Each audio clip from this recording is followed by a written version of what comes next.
नमस्कार. आज हे जे माझ्या पायात दिसतंय त्याचा एक विशिष्ट उद्देश आहे. याला अँटी टिक सॉक्स म्हणतात. फॉरेस्टमध्ये चालताना जर आपल्या सहकाऱ्यांना किंवा कर्मचाऱ्यांना जर विचारलं की सगळ्यात त्रासदायक गोष्ट कुठली आहे किंवा भीतीदायक न्यूसेन्स व्हॅल्यू असलेली, तर तुम्हाला कदाचित वाटू शकतं की वाघ आहे, अस्वल आहे. ते मोठे जे प्राणी आहेत त्याचा तर धोका असतोच, पण सगळ्यात कॉमन आणि त्रासदायक गोष्ट म्हणलं तर थोडा कॅमेरा झूम करून इथं दाखवा. दिसते का? ह्याला टिक्स म्हणतात, TICKS, आणि गेचुडी म्हणतात इथल्या भाषेत. ह्याचा हे जे मी पायात घातले त्याचा उद्देश काय, हे बोटातून घालतो आपण. एकदा दाखवून द्या. आतून बोटातून घालतो की हे जे ज्यावेळेस आपण गवतात किंवा जंगलात बांबू रांजेमध्ये चालतो त्यावेळेस हे सगळे बारीक बारीक बारीक जे हे टिक्स असतात ते आपल्या अंगावर चढतात आणि इतके बेमालूमपणे चढतात की ते कधी तुमच्या अंगावर चढले त्याचा तुम्हाला पत्ता सुद्धा लागत नाही. त्याच्यात पण एक दोन प्रकार आहेत. एक फोटो तुम्हाला दाखवेन मी. एक एकदम असं मोठं असतं आणि हे आता जे दाखवले ते एकदम छोटे असतात.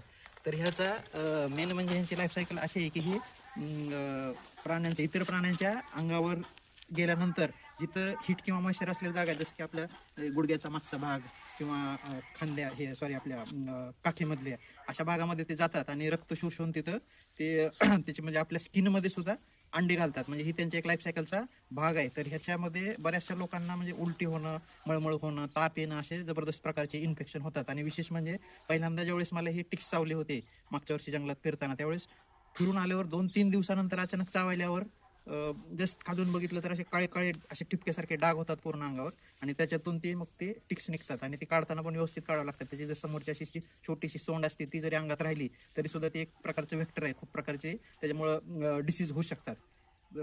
तुम्ही काय म्हणजे काय ह्याच्यावर उपाय सापडला का तुम्हाला आतापर्यंत टिक्सवर?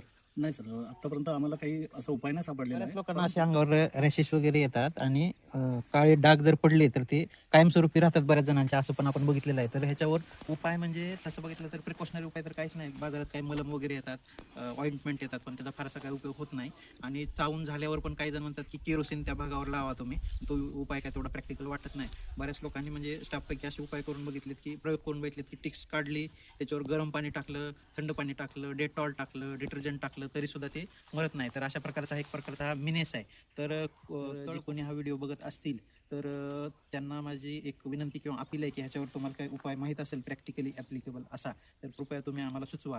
बाकीचे जे सह्याद्री किंवा वेस्टर्न घाटचे जंगल असतात तिथं हा टिक्सचा फारसा विषय नसतो. तिथं लीच असतात म्हणजे जळू असतात, पण ते आपल्याला बघताना असे वळवळ करतात, त्याच्यामुळे जास्त असे धोकेदायक वाटू शकतात. पण ॲक्च्युली ते अशुद्ध रक्त शोषून घेतात आणि ते आपलं आपण ब्लड सोक करून फुगले की पडून जातात. त्याच्यामुळं लीच आणि ह्याची तुलना तुम्ही करू शकत नाही. हा टिक्स नावाचा जो प्रकार आहे तो अतिशय भयानक आणि त्रासदायक प्रकार आहे.